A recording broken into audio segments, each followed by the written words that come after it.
If we think of 1492 as the traditional start of American history, that is when Columbus sails across the Atlantic Ocean, we often have a sense that the Europeans had that they've discovered a new world.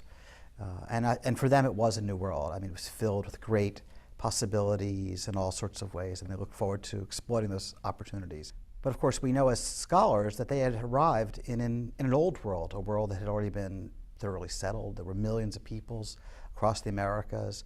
North America alone might have been divided into as many as 500 separate sorts of communities.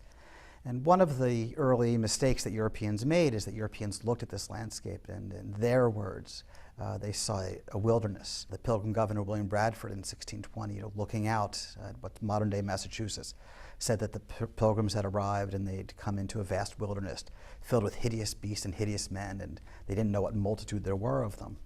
Well, it wasn't a wilderness. It might have been a wilderness to the Europeans, but in fact, what Bradford saw, and what other Europeans saw, was a world that had been shaped very consciously, very decisively by peoples who'd been there for generations, in some places many, many generations. I mean, they'd really understood the world that they lived in, and they'd found ways to master that world. They'd found ways to communicate across what we might think of as tribal or indigenous boundaries.